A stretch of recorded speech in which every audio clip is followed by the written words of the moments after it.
Welcome to Design Unfiltered. Today, we're settling one of the biggest design debates ever. On this corner, abstract art. And on this corner, realistic art. Which one deserves the championship belt? Ooh, today we're going to find out, or maybe not. Okay, let's get into it. First, realistic art. Let's define the competitors. Realistic art is exactly what it sounds like. It represents the world the way we recognize it. Like portraits, landscapes, flowers, animals, architecture. Yeah, the artist wants you to immediately understand what you're looking at. It's storytelling. It's detail. It's craftsmanship. Many people love realistic art because it feels familiar. It actually reminds them of a special place, maybe a vacation, a loved one, a memory, and it's comforting. It's also timeless. It's also emotional. I'm like, really? You guys should understand that one if you have some realistic art in your home. Now, let's talk. Actually, let's meet the challenger. Oh, yes. Abstract art. Abstract. Oh, yeah, that's where things get really interesting, honey.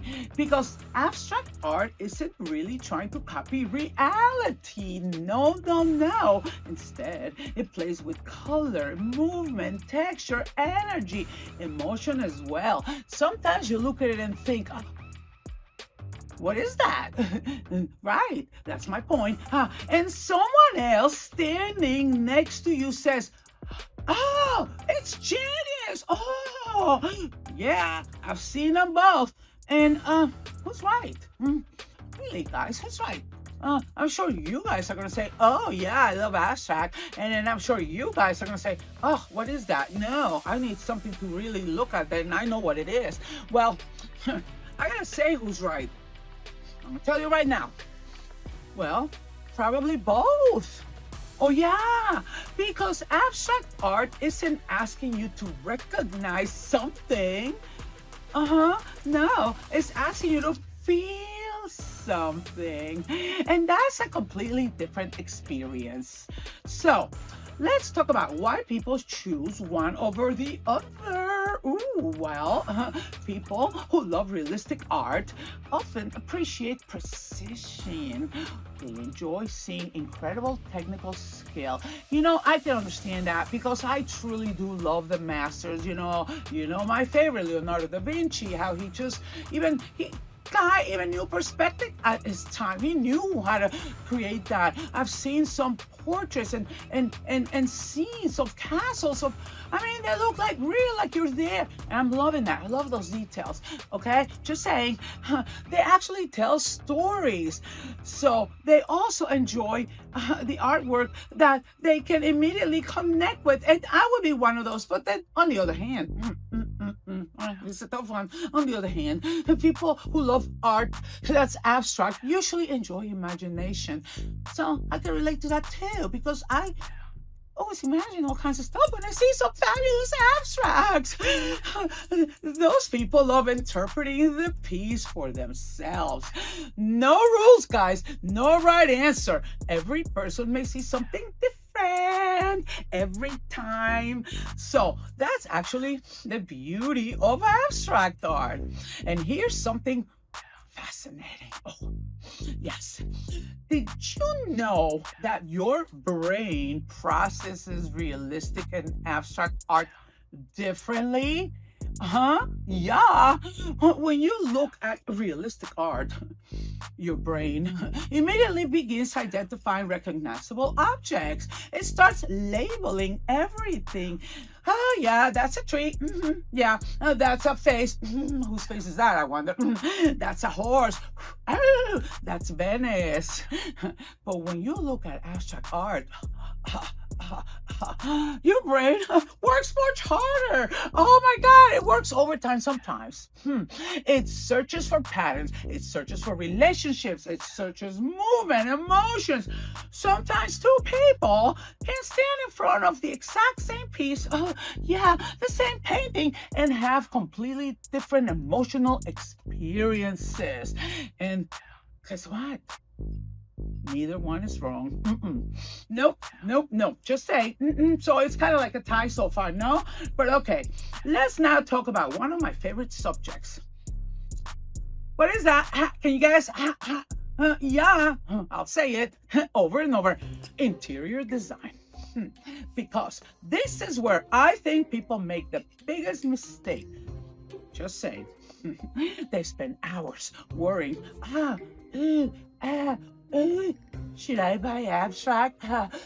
Or should I buy realistic? Wrong question, guys. Because the better question is, does the artwork fit the room? And here's what I look for as a designer, guys. Scale. And no wonder I walk around with my scale all the time. Yes. Proportion.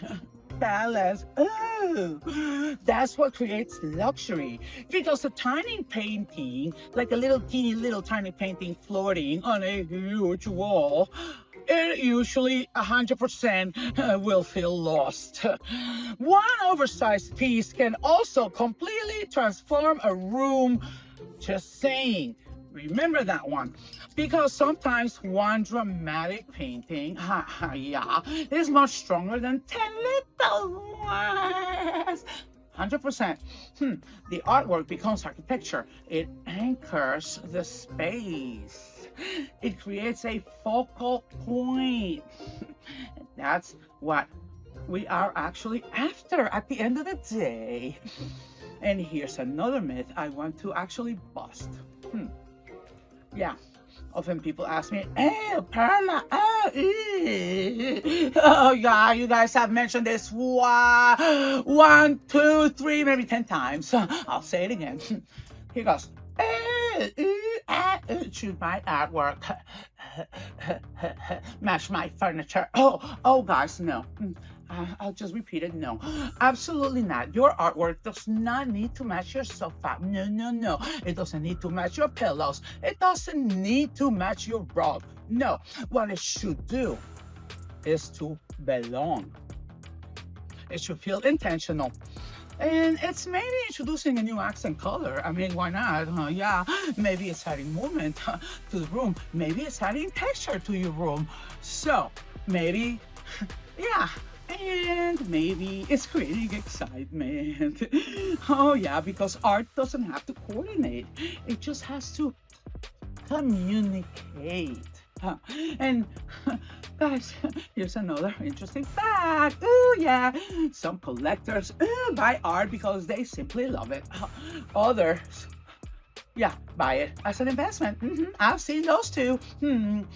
Because some famous abstract paintings have sold for well over $1 million. I'm sure you know who those are. Some realistic masterpieces have sold for hundreds of millions as well. Yeah, I mean, I've seen people try to reproduce them or get reproductions, but whatever, it doesn't matter. It's all about scale, size, and proportion. Because price has nothing to do with whether a painting is abstract or realistic. And then people ask me, what actually determines the value? I mean, really, $1 million painting? Well, I'll tell you what determines the value.